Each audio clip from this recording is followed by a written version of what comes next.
Shalom! Nós estamos aqui mais uma vez para abordarmos assuntos de grande interesse que vai não só nos edificar em fé, em graça, na verdade de Yeshua HaMashiach.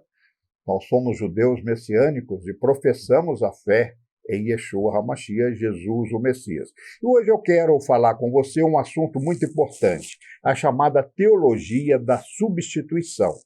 Essa teologia, ela tem nos últimos 2000 anos, diria aproximadamente 1900 anos, trazido no meio cristão um estrago, grandes consequências, além de separar Israel da igreja e a igreja de Israel.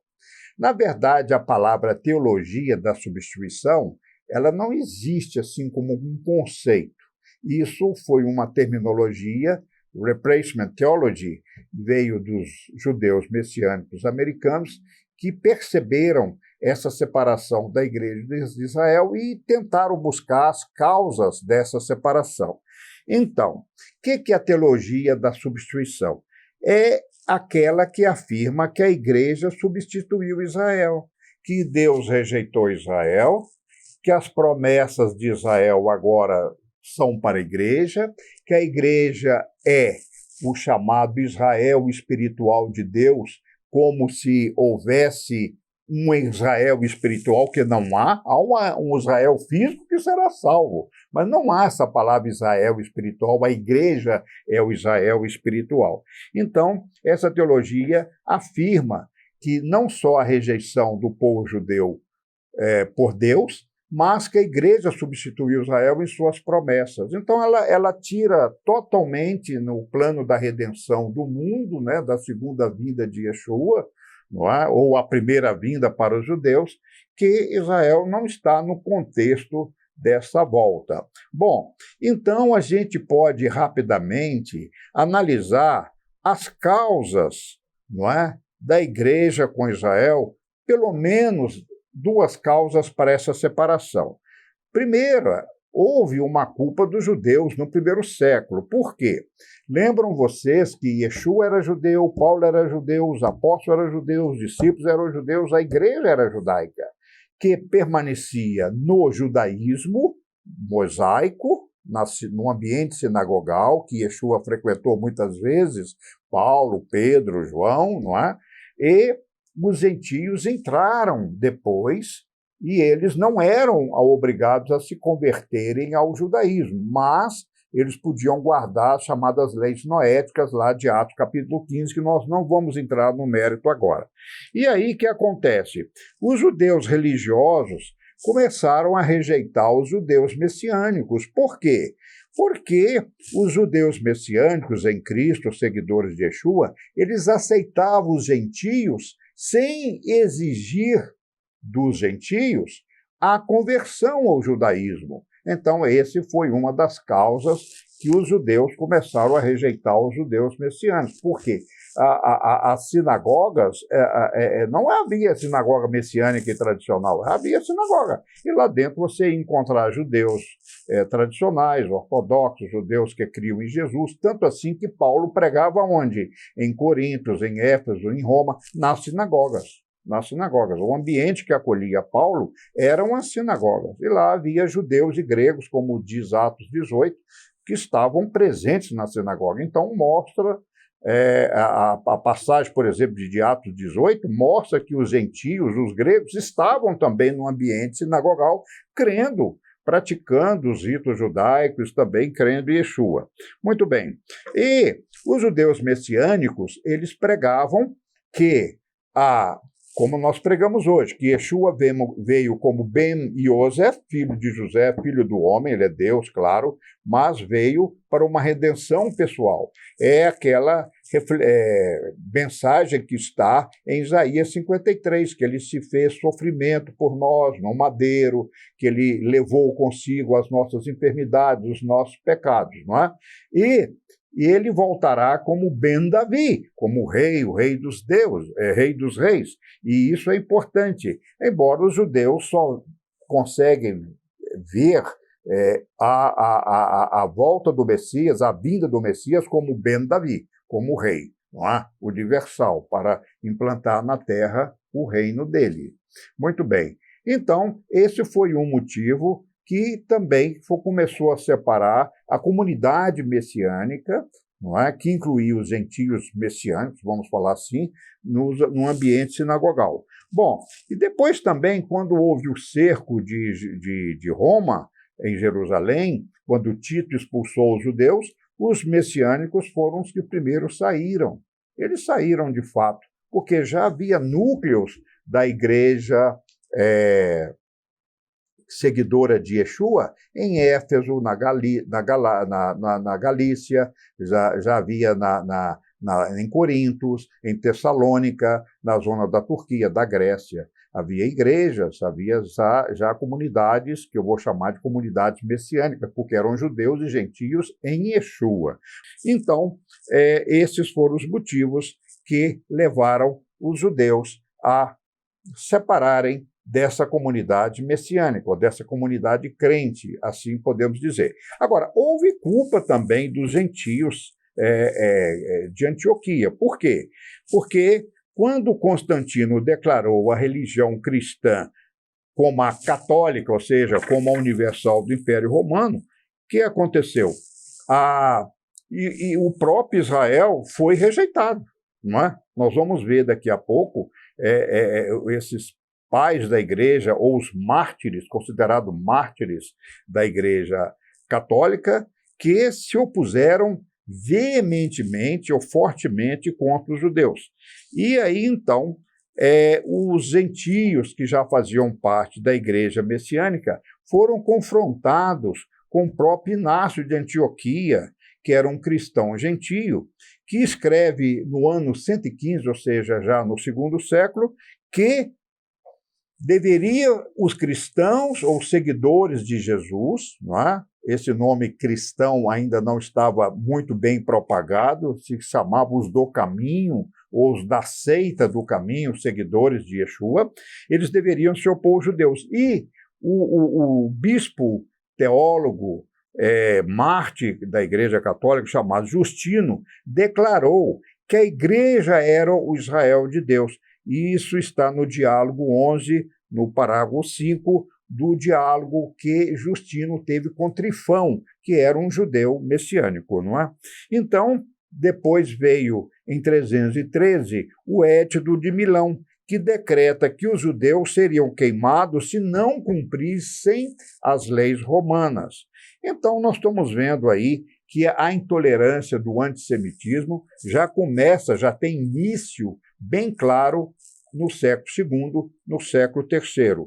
Quando foi finalmente em 325, foi declarado no Concílio de Nicéia, foi declarado a igreja, a sinagoga, não tem nada em comum. Isso está lá dito por Eusébio, no seu escrito chamado Vita Constantino, 3/18. Então, aí foi declarado por Eusébio que a igreja e a sinagoga eram distintos, que não tinha nada a ver. E esse testamento, essa declaração oficial da rejeição aos judeus messiânicos e ao Antigo Testamento, interessante, né?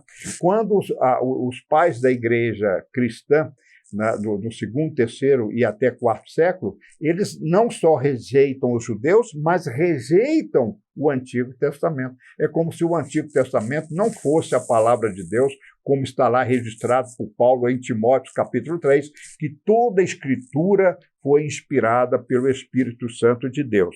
Bom, então, o Concílio de Nicéia, ele promulga o conceito de trindade, ele combatendo a doutrina de Ário, que era a doutrina ariana, a qual afirmava que Jesus não existia desde a fundação do mundo. E eu queria ler aqui, na página aqui do meu livro, esse livrinho você encontra na nossa editora, trazendo a igreja de volta às suas raízes bíblicas judaicas. Aqui na página 49 desse livro, que eu escrevi há muito tempo, a igreja de Constantinopla publica o seguinte manifesto: ele obrigou que todos os cristãos renunciassem. Vou ler a parte que está mencionando essa rejeição. Renuncio a todos os costumes, ritos, legalismos, pão ázimos e sacrifício de cordeiros, renuncio todas as festas hebraicas, as preces, arpeções, purificações, jejuns, luas novas, sábados, hinos, cantos, abstinência de alimentos e ritos, costumes, e se mais tarde eu renegar e voltar à superstição judaica, então que eu quero que aconteça comigo que a maldição de Caim e a lepra de Geazi se apoderem de mim, assim como os castigos legais a que reconheço e me sujeito, que eu seja um anátema no mundo que há de vir e que Satanás e seus demônios se apoderem de minha alma se eu voltar a ter contato com os judeus. Olha, meus irmãos, realmente esse decreto da igreja de Antioquia foi terrível. Foi terrível. Então, essa separação da igreja de Israel, o antissemitismo, começa já no século IV de uma maneira muito forte. E o bispo Marcião, eu vou até procurar aqui onde nós estamos, para que você possa acompanhar na tela. Isso aqui nós já falamos, e agora eu entro, não é, no bispo Marcião, que é contra os símbolos judaicos, não é? Os símbolos judaicos. E ele introduziu o conceito de Velho e Novo Testamento. Olha aí na tela. Vamos pôr na tela. Pode pôr na tela. O bispo Marcião, ou Marcion, ele é contra os símbolos judaicos e ele que introduz o conceito de Velho e Novo Testamento. Ou seja, aquilo que é velho passou, é retrógrado, antigo, não serve mais, e que o nosso livro, o livro do cristão, deve ser só o Novo Testamento.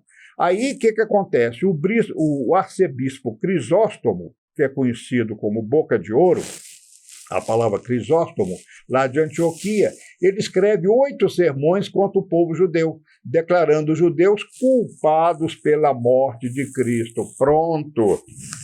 Aí, então, através do seu artigo chamado Adversos Judeus, ou seja, contra os judeus e aqueles crentes judaizantes que guardavam o Shabat, por exemplo, guardavam as festas, não é? Haja vista que o Shabat foi celebrado pelos cristãos até o ano 590 depois de Cristo, quando o Papa Gregório finalmente baixa o decreto que aquele que guardasse o sábado seria cúmplice da morte de Cristo, endossando o que o Crisóstomo havia falado no quarto século. Então, aí vem o Concílio de Éfeso, que introduziu o culto a Maria, a mãe de Jesus. O segundo Concílio de Nicéia, em 787, introduz a veneração das imagens e tratavam das conversões do judaísmo. Não é? Muito bem. E, finalmente, entra a Reforma Protestante no ano 1550, com Lutero, e Lutero, infelizmente, por mais que ele tenha feito muito em prol do nascimento da Igreja da Reforma, Lutero escreve 70 sermões contra os judeus e pregam esses sermões nas portas da sua igreja. E isso teve um impacto muito forte no antissemitismo, já a igreja, diria assim, da Reforma, com Lutero. E Calvino segue o mesmo caminho. Então, nós podemos dizer, em resumo, que tanto Lutero como Calvino herdaram da igreja cristã de Roma esse antissemitismo, essa teologia da substituição. E lembram vocês, só me lembro aqui, que na Segunda Guerra Mundial, no Holocausto, o próprio Hitler, não é? que havia decretado a morte de mais de 6 milhões de judeus, ele diz que estava se baseando nos sermões de Lutero, estava limpando a raça. E, finalmente, para a gente encerrar, nós vamos dizer o seguinte: quais são as consequências dessa teologia da substituição? Olha, eu posso dizer que a maioria das igrejas evangélicas cristãs, eles ainda são adeptos dessa doutrina da teologia da substituição, que distanciou a igreja de Israel e do seu povo. Os cristãos perderam, não é? Perderam, nunca tiveram acesso às raízes judaicas da fé, porque desde lá de Sião, o Antigo Testamento não era livro de crença. Ô, gente, eu não me considero tão velho assim. Meus pais eram seculares. Embora eu já sabia da minha descendência judaica de meus pais, eu estudei durante a minha adolescência inteira. Eu morei 6 anos em internato, em convento. E eu nunca ouvi nas aulas, nas missas, nas pregações, nos estudos bíblicos, os quais nós, estudantes, éramos submetidos, falar do amor ao povo de Israel, que Deus não tinha rejeitado o seu povo, como está escrito em Romanos 11. Romanos 11, Paulo inicia a carta dele assim: por acaso Deus rejeitou Israel? E a resposta é em hebraico. Paulo responde, Halila, em hebraico significa, me livre dessa maldição, de jeito nenhum. Paulo responde. Jeremias 31, 35 fala, não é? Enquanto houver sol e estrelas, enquanto essa ordem funcionar, Deus jamais rejeitaria a casa de Israel e quebraria a sua aliança. Então, vocês estão vendo as consequências dessa teologia da substituição. Hoje, a grande parte das igrejas evangélicas cristãs ainda herdam esses dogmas, tradições. Olha aí, ó, nós estamos chegando perto da Páscoa. Olha como é celebrado a Páscoa cristã. É uma festa que, embora exalta a ressurreição de Cristo, mas olha o que vem acompanhado com a pregação da ressurreição de Cristo. Ovinhos da Páscoa, coelhinhos, não é? E isso está no meio evangélico também, não é só do meio cristão em geral, não. Então, essas são uma das consequências, a abolição das festas, do Shabat, do Dia do Senhor, da língua hebraica, não é verdade? Então, eu posso dizer que o antissemitismo, também o supersecessionismo, nasce desde lá do 2º século, e isso está chegando até o século XXI. Então, nós da restauração estamos apregoando, pelo menos o Ministério Ensinando de Sião, estamos apregoando aqui há 25 anos que isso é uma teologia que tem que ser banida do meio cristão. Toda igreja que se preza, ela não poderia ser adepta, não é, dessa teologia da substituição. Pelo contrário, a palavra mostra que Efésios, capítulo 2, verso 19, judeus e gentios em Cristo formam a família de Deus. Como é que a igreja quer cumprir a redenção até que Yeshua volte, ela substituindo Israel? Isso não tem menor sentido, não tem menor fundamento bíblico. Isso foi uma doutrina humana, e ela tem que ser banida de nosso meio. Então, a grande verdade é que inúmeras doutrinas não fundamentadas na Bíblia surgiram, como, por exemplo, o deicídio, o assassinato de Deus, a Inquisição. Na Inquisição, o judeu era chamada, entre aspas, a raça ruim que matou Jesus, assassinos de Cristo, não é? As festas pagãs foram introduzidas, que eu dispenso aqui, nós vamos falar só um programa sobre essas festas. Enfim, tentaram apagar o papel intercessório de Israel, não é? E também a aliança que Deus tem com o povo judeu. E aí eu pergunto para vocês, encerrando, estariam, melhor dizendo, os cristãos que são adeptos da teologia da substituição, estariam eles atrasando a volta de Yeshua? E eu encerro dizendo para você, sim.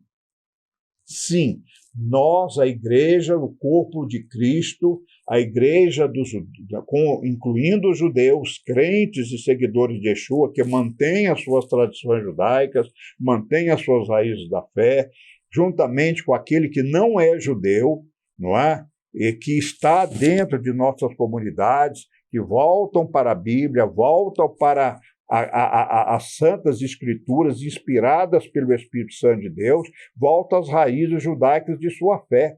porque a fé cristã, ela não é canadense, não é americana, não é europeia, não é romana, não é africana, ela é judaica. Então, por isso, esse livro que eu escrevi há muito tempo atrás, foi o meu segundo livro, trazendo a igreja de volta às suas raízes bíblicas e judaicas. Eu não estou falando trazer a igreja de volta ao judaísmo, nós não queremos judaísmo, mas nós queremos que a nossa fé, não é, seja a fé autêntica, verdadeira, segundo as Escrituras. Esse é o nosso papel, não é? Não é judaizar quem não é judeu, não é esse o nosso propósito. Nosso propósito é ver, Efésios 2,19, a família de Deus, judeus e gentios em Cristo, a família de Deus. Esse é o novo homem. Essa é a teologia do enxerto de Romanos 11. Portanto, em Yeshua, nós aqui do Ministério Ensinando Sião abençoamos a sua vida e abençoamos também para que você não só fique nesses vídeos dessa série, mas possa entrar no nosso canal. Você pode entrar no nosso site, onde temos lá centenas e centenas de artigos que você pode ler. No nosso canal de YouTube, /Ensinando Sião, você vai achar centenas e centenas de vídeos, estudos da Torá, abordando diversos temas, e também nas redes sociais, no Instagram, no Facebook, nós estamos também presentes através dos nossos estudos e reflexões para você ser abençoado. Shalom e até o próximo vídeo.